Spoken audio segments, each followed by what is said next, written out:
Marx banyak mengambil dari Hegel yang idealisme ini dengan penghayatannya dan keyakinannya pada materialisme.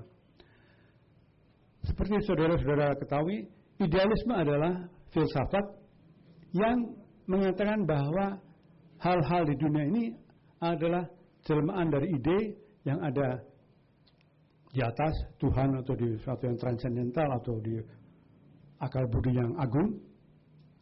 Sedang materialisme sebaliknya, kesadaran dan hal ihwal juga agama, keyakinan, mitologi, kesusastraan itu lahir tumbuh dari apa yang terjadi di dalam kehidupan materi. Sejak dari tubuh, dan yang tubuh kan bagian dari zat juga, kimia dan macam-macam.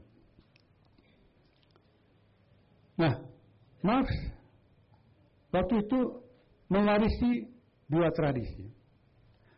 Tradisi pertama adalah tradisi Hegelian yang idealistis, yang mengatakan bahwa akal yang agung itu yang membentuk hal ihwal di dunia, dan tradisi materialisme yang dipimpin oleh Feuerbach yang mengatakan bahwa manusia itu dari materi, jadi ya semuanya terjadi karena materi.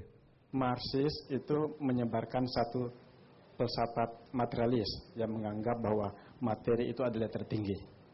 Jadi kaknya Tuhan direduksi sebagai materi. Dan oleh karena itu dia mengatakan bahwa maddi, istilah dalam bahasa Arabnya maddi, materi. Jadi dia tidak sepaham bahwa semua problem dasar itu adalah ekonomi. Karena di dalam Islam dikatakan bahwa sebenarnya materi itu adalah instrumen bagi manusia, bukan tujuan hidup. Jadi ada tujuan yang lebih tinggi lagi, yaitu hubungan manusia dengan Tuhan. Oleh karena itu, dengan ketakutan mereka terhadap Marxis karena menganggap materi itu adalah salah satu sumber pusat daripada segala-galanya. Sedangkan bagi Masyayihul Islam, dia menganggap bahwa materi itu adalah hanya sekedar instrumen. Kalau di hutan kita nggak perlu uang, kita bisa minum dari sungai, nggak perlu.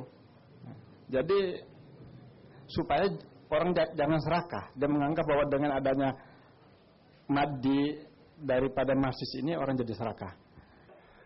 Sebenarnya yang disebut materi disebut adalah zat, ya, yang tidak ada hubungannya dengan uang, tapi dengan yang bukan rohani itu ya, badan, tanah, udara, hal-hal yang lain. Dan memang lalu seolah Marxisme itu menganjurkan, karena dia materialisme, menganjurkan ekonomi penting. Nah, ini memang lucu karena waktu ada pembakaran buku itu di sini ditanya bagaimana dengan buku Das Kapital. Wah, itu harus dilarang karena menganjurkan kapitalisme.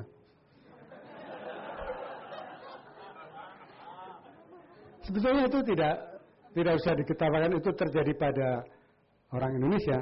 Waktu Marx selesai menulis Das Kapital, dia keluar, nggak ada yang menyambut, dicetak 1000, nggak ada yang mungkin resensi, nggak ada yang bicarakan sampai berbulan-bulan sehingga Engels akal-akalan pura-pura dia yang meresensi. Curang sebenarnya, tapi mencari perhatian. Dan yang lucu, ada teman dia yang dia ketemu di Belgia, seorang penyair, yang ngirim surat, wah bagus tuh bukunya, dia belum baca. Pasti kaum pedagang di itu Manchester senang banget gitu. Jadi kalau salah paham itu maklum, cuma lain sekali dengan yang dimaksud materi itu ekonomi, duit. Bahkan Marx kan tadi mengatakan uang itu adalah fetish, jimat yang dipuja-puja yang sebetulnya jadi menguasai manusia. Marx menentang ekonomi karena ekonomi itu kan bermula dari scarcity. Ekonomi adalah ilmu atau usaha mengatasi kelangkaan. Dia ingin menciptakan masyarakat yang tidak ada kelangkaan ketika ekonomi tidak perlu lagi. Jadi jangan dicampur adukkan antara pandangan Marx yang materialisme, tesis yang berarti bahwa ini kembali ke nanti ke filsafat yang paling dasar, idealisme dan materialisme. Saya kira Romo Satyo di sini bisa menjelaskan lebih baik dari saya, karena itu sampai ke zaman-zaman yang sebelum Marx dan ke zaman Yunani Purba, ada dua filsafat itu yang berbeda. Sama sekali tidak soal duit kok ini. Jadi maaf bahwa kalau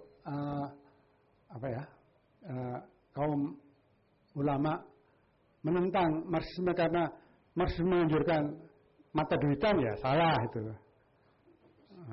Mungkin malah orang Marxis mengatakan, lu banyak sekali kiai yang mata duitan. Saya tidak pakai, ini orang Marxis loh.